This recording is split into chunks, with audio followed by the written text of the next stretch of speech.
Tässä on mun verkkolevypalvelin, toisin sanoen mun pöytäkone. Tää on hieman turhan tykki tähän hommaan, joten tässä on mun uusi NAS. Tässä on yli 3 kertaa enemmän tilaa, suojaus kovalevyvioilta.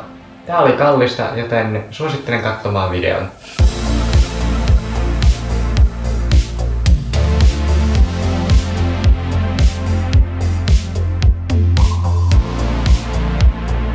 Mitä veikkaat?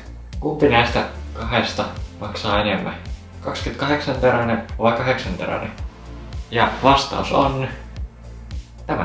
Mä ostin tän noin 5 kuukautta sitten. Tää ei ollut kuin parisataa euroa, tää oli 850. Ja tää on olemassa vaan sen takia, koska mun edellinen hajosi. Ja se maksoi 900. Tällä kovalevyllä on kaikki mun vanhat videot, kuvat, projektit, tiedostot. Mitä ei oikein voi enää saada takaisin millään tavalla. Joten ne piti sitten palauttaa vanhalta tänne. Tässä on meillä kaikki osat. Meillä on Intel Twin Lake N150 tämmöisellä tähän käyttötarkoitukseen tarkoitetulla emolevyllä. 32 gigaa Unobtainium Kingstonin Fury ramia, SSD:nä Crucialin V310 1 teräinen. Meillä on 2 28 terasta kovalevyä. Ja virtaa niille tulee tästä Seasonicin Focus SGX 600,5 wattinen. 200 ne olisi varmaan riittänyt, mutta ei näitä oikein ole saatavilla. Ja ne kaikki menee tähän Jonspon N4. Tää on N3. Jonspon N3 koteloon. Nyt aletaan rakentaa tätä. Koska mä en kehtaa laittaa mitään enää siihen 8 teräiselle kovalevylle, koska ne menee kaikki kuitenkin tänne. Ensinnäkin otetaan täältä tämä. Sitten otetaan tämä. Tää on niinku kaikista nopein emolevyn valmistelu, koska me otetaan tämä. Laitetaan se tuohon. Ja meidän emolevy on valmis. Enää ei voi tehdä mitään muuta. Paitsi että voidaan me tehdä. Nämä voidaan laittaa sinne. PCIe 1, eli tää on sit varmaan PCIe 2. Eli laitetaan tämä PCIe 1. Sitä mä en tiedä toimiiko tää välttämättä tässä. Mä olettaisin, että sen pitäisi, mutta kun tuo ei ole NVMe levy, niin mä en tiedä sitten. Tää laittaa tähän semmonen, miten paljon tää rakennus on maksanut tähän mennessä. Tää oli mun mielestä aika jännä, tää 1 terän levy. Niin tässä on vaan 1 flash-piiri. Sitten me voitais ottaa tuo itse kotelo. Ottaa tämä pois. Ja sitten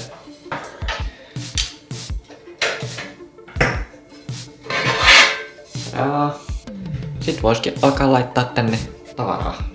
Etupaneelin liittymät. Täällä ei virtalähteistä kiinnityskohtaa, koska mä otin sen pois. Eikö se nyt halua lähteä siihen? Haloo?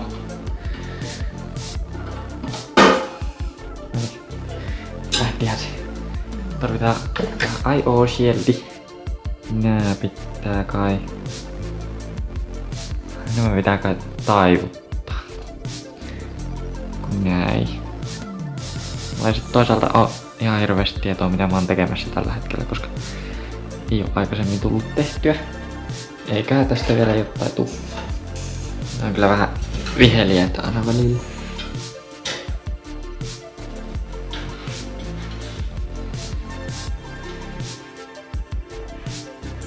Nyt se on kunnollakin. Oikein hyvä. Tehdään kunnolla ja laitetaan kaikki ruuvit tänne. Missä on viimeinen? Oliks niitä vaan 3? Pitäisikö meidän sitten laittaa täältä Seasonicia? Tuolla on johtoja. on nyt se virtalähde. Nämä on kyllä nämä SFX virtalähteet niin pieniä, että noin pitäis varmaan pistää tonne. Tää taitaa vielä jotenkin mennä tonne, mutta vähän kyllä hankala.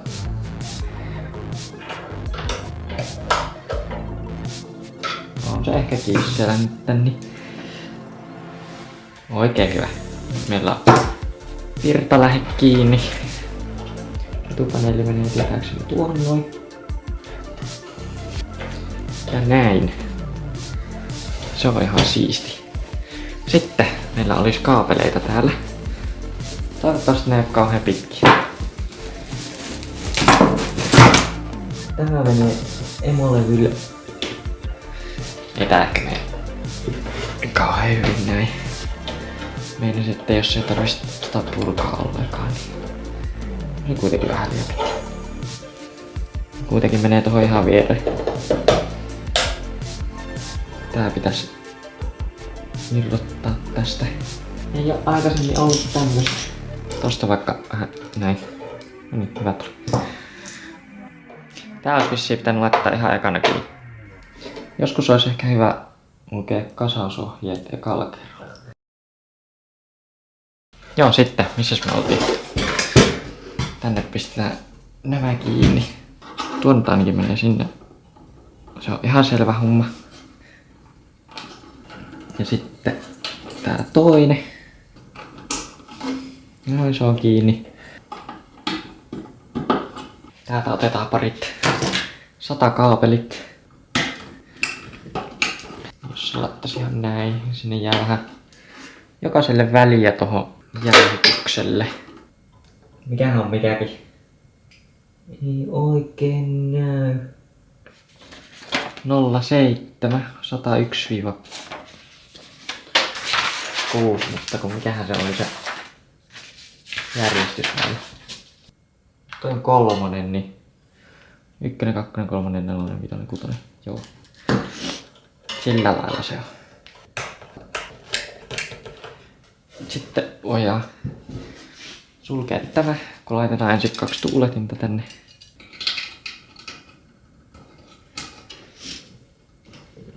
Ja se on käytännössä valmis sitten tätä myöten. Nyt meillä ei itse asiassa puuttu koko levy tänään. Siirretään tää vähän tonne sivumpaan. Sitten meillä on nämä 28 terasta. Ja niihin pitäisi laittaa tämmöset 4 näitä. Ja 8 näitä. Ei ole monta. Ja näähän menee sitten toi etupuoli eli etupuolelle. Siinä on ensimmäinen. Onko muuten lyhyempi tämä kuin tuo? Sitten ne pistetään tänne. Mä laitoin joka toiseen, eli tuo ja tuo. Pistetään tänne. Väärinpäin.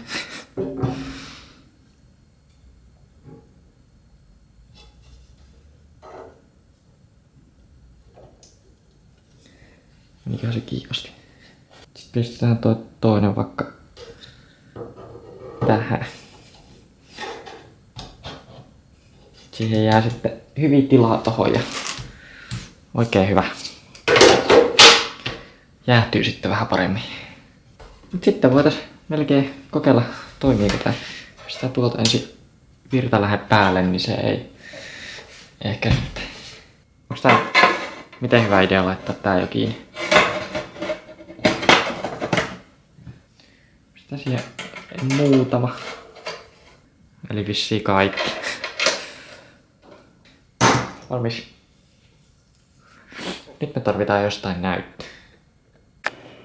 Se lähti suoraan päälle. Mä en osannut olettaa mutta ainakaan se on räjähtänyt vielä. Oho. Voinko mä sammuttaa tää jotenkin? Okei, eli tuo yksi ei toimi. Niinku se on muuten tämä mikä ei näy. No menihän se vielä. Se on vähän jäänyt liian ulos tosta, mutta nyt se on hyvä. Asenna tai päivitä. No niin, nyt näkyy kaikki. Tosta. Sitten odotellaan.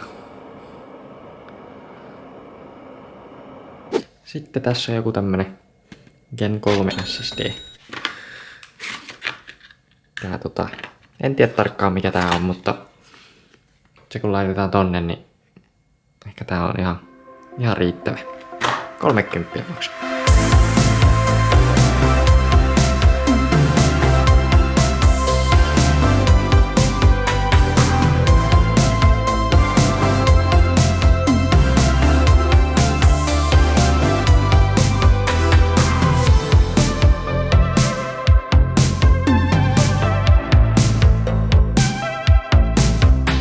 Tää nyt on.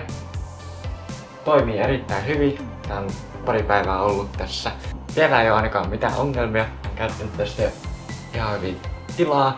Ja testaillut vähän muita, laittanut sovelluksia sun muita. Mutta mä en nyt rupee vielä kertoa, että miten hyvä tää laite on. Koska ei oo mennyt hirveän kauan aikaa, kun mä rakensin sen. Mutta tää ainakin nyt korjaa pari isoa ongelmaa.